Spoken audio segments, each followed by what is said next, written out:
discussion about the challenges from Russia. So this morning, I want to focus on the Pentagon's top concern, the People's Republic of China. Next year will mark the 20th anniversary of a decision that fundamentally altered the course of international affairs, China's admission into the World Trade Organization.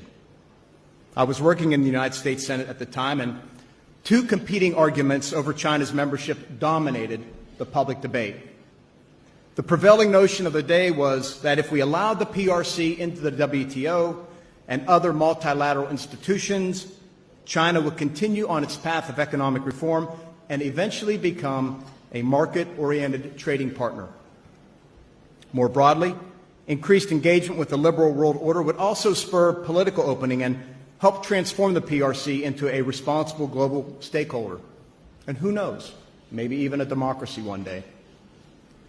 The more skeptical voices argued that if granted membership, China would use the benefits of free trade and open international order to grow its economy and access technology required to build a strong military and security state capable of expanding the reach of its authoritarian rule. These were both credible arguments, but we all know which one is winning right now. It's not the former. In fact, under President Xi's rule, the Chinese Communist Party is heading even faster and further in the wrong direction. More internal repression, more predatory economic practices, more heavy-handedness, and most concerning for me, a more aggressive military posture. It is essential that we, as an international community, wake up to the challenges presented by China's manipulation of the long-standing international rules-based order that has benefited all of us for many decades.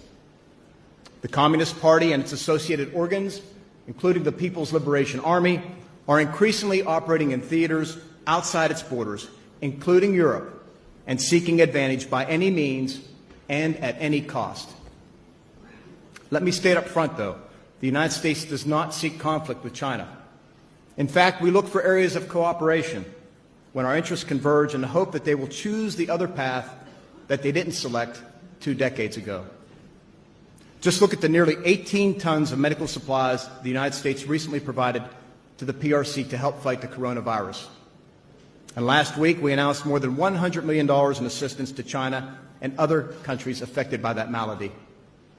The world is too interconnected for us not to work together to solve some of our toughest problems.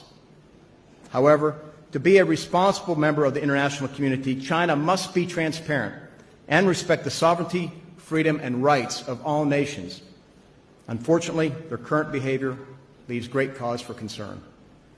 The PRC's growing economic, military, and diplomatic power often manifests itself in ways that are threatening, coercive, and counter to the rules-based international order.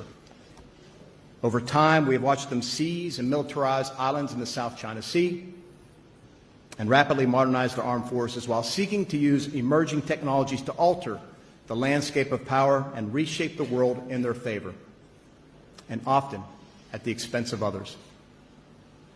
As we speak, Communist China is exerting financial and political pressure publicly and privately on many Indo-Pacific and European nations, large and small, while pursuing new strategic relationships worldwide. In fact, the smaller the country, the heavier the hand of Beijing. Through its Belt and Road Initiative, for example, the PRC is leveraging its overseas investments to force other nations into suboptimal security decisions. This has wide-reaching ramifications for the United States and our allies in critical areas like data security, interoperability, and military readiness. While we often doubt the transparency and forthrightness of Beijing, when it comes to their security aims, we should take the Chinese government at their word. They have said that by 2035, the PRC intends to complete its military modernization, and by 2049, it seeks to dominate Asia as the preeminent global military power. Furthermore, the global community should be deeply concerned about the party's use of artificial intelligence and other technologies to surveil and repress Muslim minorities, journalists, pro-democracy protesters, and others. To make matters worse, the government is now exporting those tools worldwide in a manner that could bolster other authoritarian regimes. But Beijing's bad behavior, will only take them so far. The world is increasingly aware of its motives and responding in turn. Regrettably, rather than change course, party leadership continues its rampant technology theft, while resolving to eventually end its reliance on foreign innovation altogether, then independently develop its own systems, and then dominate critical sectors and markets. Huawei and 5G are today's poster child for this nefarious strategy. Again, make no mistake, we do not seek conflict with China. It's not what we want, not at all. Rather, we seek fair and open competition in the economic realm. And in general, we simply ask of Beijing what we ask of every nation: to play by the rules, to abide by international norms, and to respect the rights and sovereignty of others. China. It's a great country with an extraordinary history, a rich culture, and a wonderful people. Rather, we want China to behave like a normal country that adheres to the international rules and order that generations before us have fought hard to protect and preserve. And that means the Chinese government. The government needs to change its policies and behaviors. If the PRC will not change its ways, then defending the system must be our collective priority.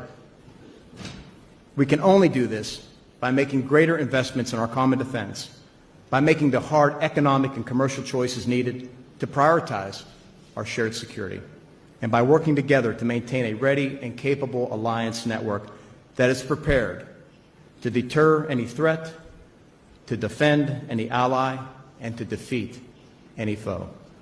Thank you for your time, and I look forward to our questions. Before I came here, my colleagues told me about what the two American senior officials said, and they have been once again repeating their smears and criticism of China. It has become a common scenario. They basically say the same thing wherever they go about China, and I don't want to waste our time responding to each and everything they've said.